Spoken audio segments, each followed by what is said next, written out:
Mrs. Frisby and the Rats of Nim by Robert C. O'Brien. Chapter 22, Thorn Valley. It might almost be easier to tell what wasn't in it, Nicodemus continued. That truck was as roomy as a small bus, and the old man hadn't wasted a square foot of it. Not that it was cluttered. On the contrary, everything was neatly in place on its shelf or hook or in its cabinet. It took us a while to understand what a treasure we had found. The truck contained, as you might expect, a big stock of toys. It also contained the old man's simple living quarters, a cot, a lamp, a work table, a folding chair, a bucket for carrying water, a plate, pots, pans, and so on. There was a tiny refrigerator with food in it and some canned stuff, peas, beans, peaches, things like that. Most of the toys, we thought at first, we had no particular use for. There were toy automobiles and trucks, windmills and merry-go-rounds, airplanes, boats, and a lot of others, mostly run on batteries. It was entertaining to look at them, and some of them we even tried out. For a while the floor looked like Christmas morning. We tired of that and explored farther into the truck. Up near the front we found several large cardboard boxes, and when we opened them, we found that they were full of electric motors of assorted sizes, replacement engines for broken or worn-out toys. There were dozens of them, ranging from very small, no bigger than a spool of thread, up to some so heavy we could hardly move them. Then, next to these, we found the real treasure, the old man's tools. They were neatly arranged in shining rows inside a steel cabinet as big as a trunk. There were screwdrivers, saws, hammers, clamps, vises, wrenches, pliers. There were welding tools, soldering irons, and electric drills. And the beauty of it was, since they were designed for working on toys, they were nearly all miniature, easily small enough for us to handle. Yet they were themselves not toys. They were made of the finest tempered steel, like the tools of a watchmaker or a dentist. It was Arthur who said it first. Do you realize what we've got here? We could open our own machine shop. With these tools and all these motors, we could make anything we wanted. We could, said Jenner, except you've forgotten one thing. What's that? We have no electricity. The old man couldn't have run these tools off batteries. The small toy motors, yes, but not the real ones, not the power tools. He had to plug into house current to use those. See, there's his extension cord on the wall.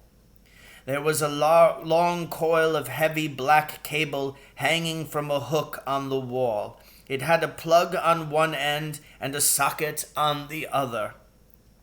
Now another rat spoke up, a rat named Sullivan. He was a great friend of Arthur's, and like him, had a particular interest in engines and electricity. Maybe, he said, we could plug into a house current too. How? I said. Who'd let us? Do you remember that cave we looked at the other day, the one we decided was too close to the farmhouse?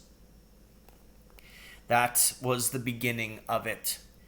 The end you have seen yourself. He was speaking of the cave you saw today. We all trooped back to it and examined it more carefully.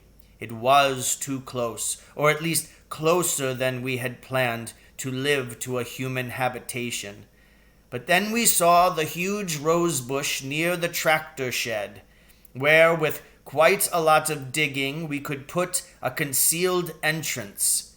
But most important, we noticed that there was an electric light in the tractor shed. Mr. Fitzgibbon had an underground power cable leading out from his house to the shed. We dug a tunnel to it, tapped it, and we had all the electricity we needed. Near it ran a water pipe. We tapped that too, and we had running water. Then, a few at a time, we moved the tools and the motors from the toy tinker's truck to the cave. We got nearly all of them before the truck disappeared. We went back one day, and it was gone. Only the hole remained, where its tire had been sunk.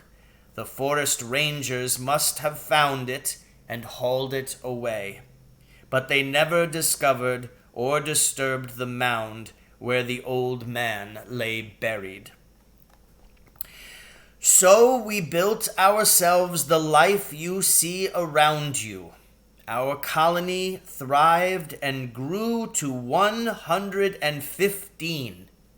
We taught our children to read and write. We had plenty to eat, running water, electricity, a fan to draw in fresh air, an elevator, a refrigerator. Deep underground, our home stayed warm in winter and cool in summer.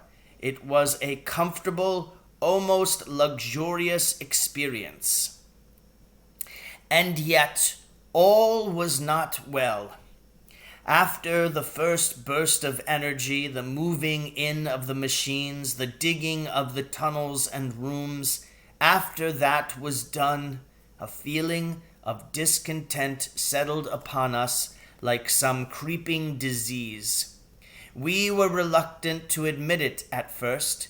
We tried to ignore the feeling or to fight it off by building more things, bigger rooms, fancier furniture, carpeted hallways, things we did not really need. I was reminded of a story I had read at the Boniface estate when I was looking for things written about rats. It was about a woman in a small town who bought a vacuum cleaner. Her name was Mrs. Jones, and up until then she, like all of her neighbors, had kept her house spotlessly clean by using a broom and a mop. But the vacuum cleaner did it faster and better, and soon Mrs. Jones was the envy of all the other housewives in town, so they bought vacuum cleaners too. The vacuum cleaner business was so brisk, in fact, that the company that made them opened a branch factory in the town. The factory used a lot of electricity, of course, and so did the women with their vacuum cleaners. So the local electric power company had to put up a big new plant to keep them all running. In its furnaces, the power plant burned coal, and out of its chimneys black smoke poured day and night, blanketing the town with soot and making all the floors dirtier than ever. Still, by working twice as hard and twice as long, the women of the town were able to keep their floors almost as clean as they had been before Mrs. Jones ever bought a vacuum cleaner in the first place. The story was part of a book of essays, and the reason I had read it so eagerly was that it was called The Rat Race, which, I learned, means a race where, no matter how fast you run, you don't get anywhere. But there was nothing in the book about rats, and I felt bad about the title because I thought it wasn't a rat race at all. It was a people race, and no sensible rats would ever do anything so foolish. And yet here we were, rats getting caught up in something a lot like the people race, and for no good reason. And the worst thing was that even with our make-work projects, we didn't really have enough to do.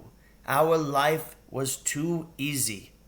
I thought of what the scientists had written about our prairie dog ancestors, and I was worried. So were many of the others. We called a meeting, indeed a whole series of meetings, extending over more than a year. We talked and argued and considered, and we remembered our evenings in the library at the Boniface estate when we had wondered what a rat civilization would look like. Oddly enough, Jenner, my old and best friend, took little part in these discussions. He remained rather glumly silent and seemed disinterested. But most of the others felt as I did, and slowly some things became clear. We saw our problems, and we figured out as well as we could what to do about them. First, we realized that finding the toy tinker's truck, which had seemed like such an enormous stroke of luck, had in fact led us into the very trap we should have avoided. As a result, we were now stealing more than ever before, not only food, but electricity and water. Even the air we breathed was drawn in by a stolen fan, run by stolen current. It was this, of course, that made our lives so easy that it seemed pointless. We did not have enough work to do because a thief's life is always based on somebody else's work. Second, there was always the fear in the back of all our minds that we might get caught. Or perhaps not caught, we took precautions against that, so much as found out. Mr. Fitzgibbon was surely aware that some of his crops were being removed, and as our group grew larger, we would have to take more and more. Already, he had begun lining some of his grain bins with sheet metal. That didn't bother us particularly because we knew how to get the doors open. But suppose he should take to locking them. We could cut through the locks, of course, or even through the sheet metal walls. We have the tools for that. But it would be a dead giveaway. What would Mr. Fitzgibbon think about rats who could cut through metal?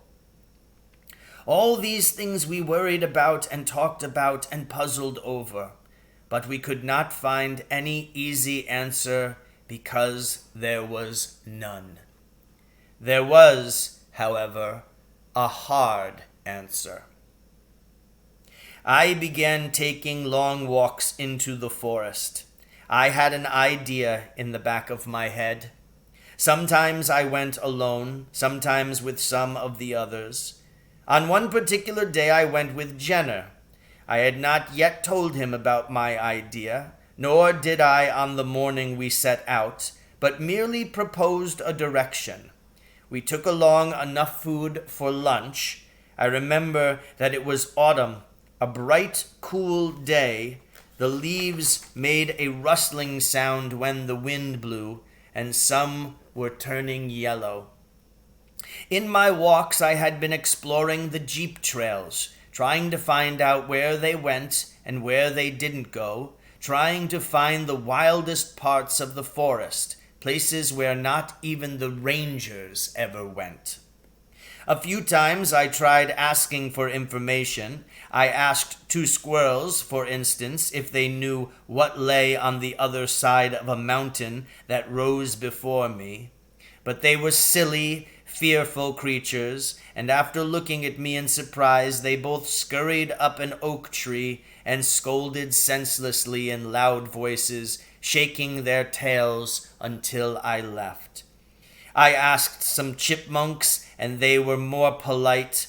They couldn't answer my question, never having been farther than 100 yards from where they were born, but advised me to ask the birds.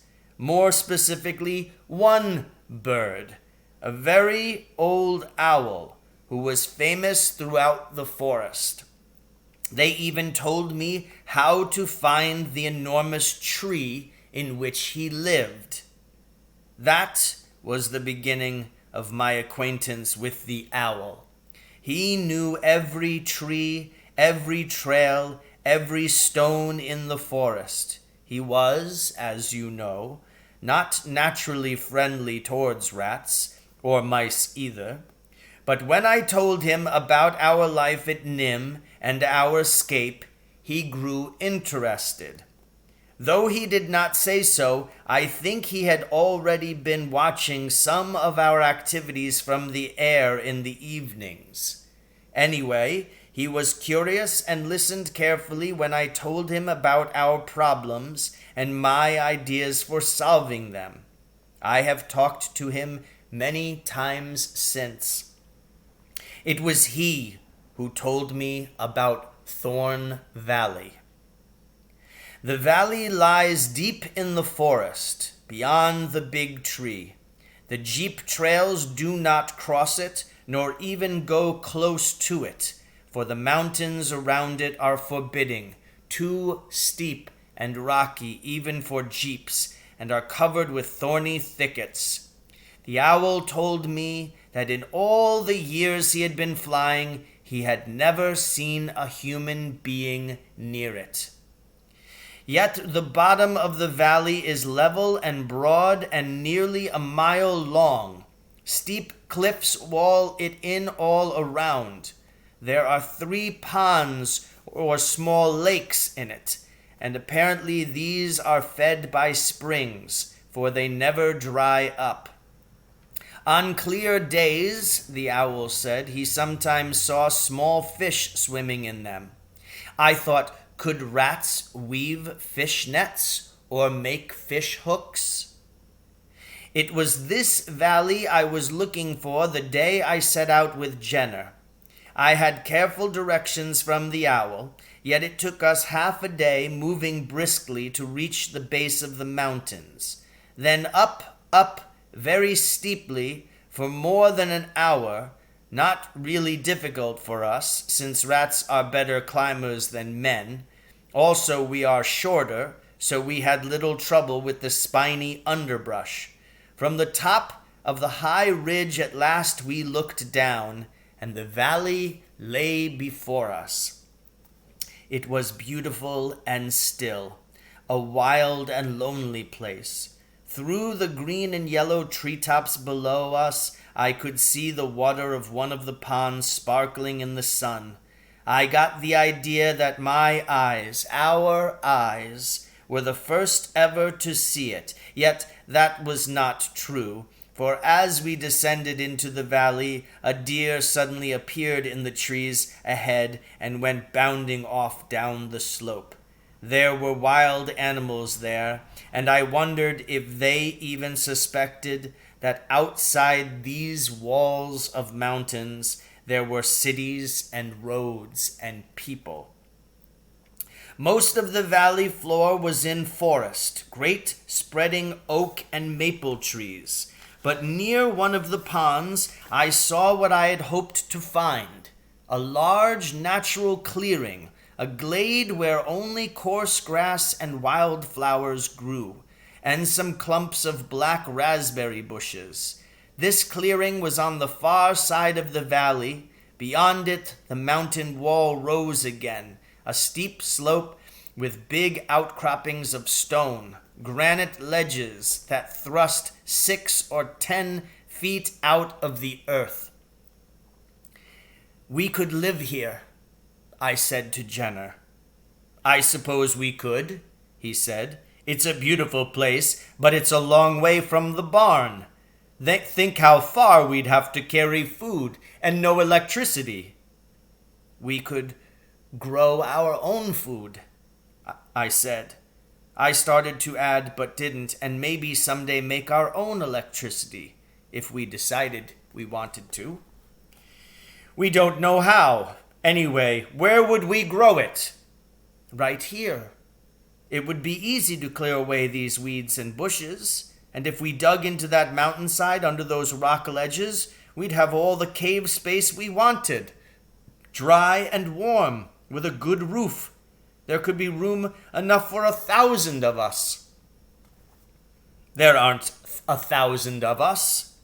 There might be, someday.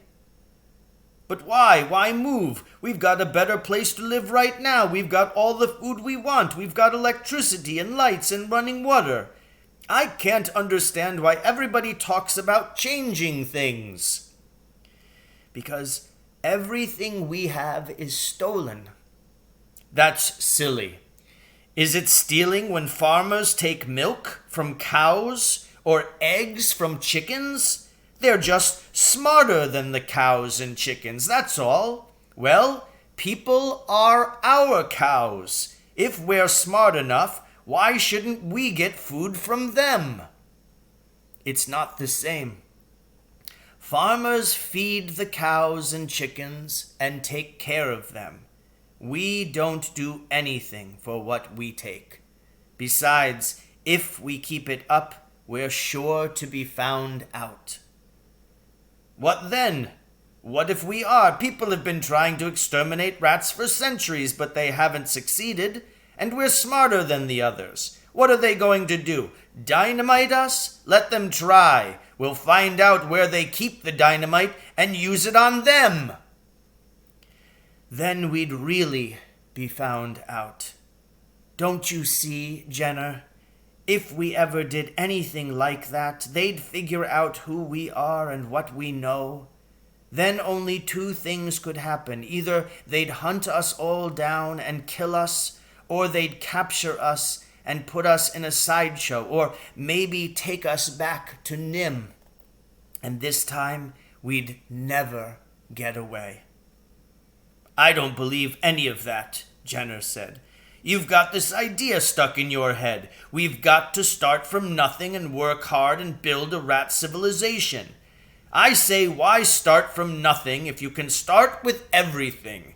We've already got a civilization. No, we haven't. We're just living on the edge of somebody else's, like fleas on a dog's back. If the dog drowns, the fleas drown too. That was the beginning of an argument that never had a satisfactory ending. Jenner would not yield to my point of view, nor I to his.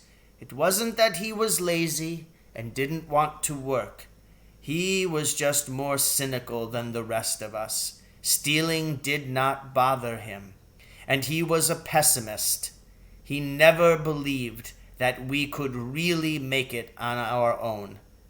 Maybe he was right, but I and most of the others felt that we must at least try. If we fail, well, then I suppose we must come back here or find some other farm, or eventually forget all we learned and go back to stealing garbage. So we began working out the plan. It has been a long time coming. 3 years ago this spring, we started watching Mr. Fitzgibbon to learn what he did and how he did it, to bring food out of the earth. We collected books and magazines on farming. We discovered early that in order to stop stealing, we would, for a while, have to steal more than ever. We've laid up a 2-year food supply, so that even if we don't succeed in growing a good crop the first year, we won't go hungry. We've got 2/3 of it moved to Thorn Valley already, and we've dug a dry cave to store it in under one of the big rocks. We've got seeds, we have our plows, we've cleared and cultivated part of the land near the pond, and in a few days we'll begin our first planting.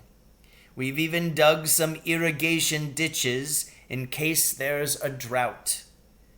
We have a schedule worked out, sort of a countdown, and by early June we will be out of this cave and out of Mr. Fitzgibbon's barn, I hope forever. So ends chapter 22, Mrs. Frisby and the Rats of NIMH.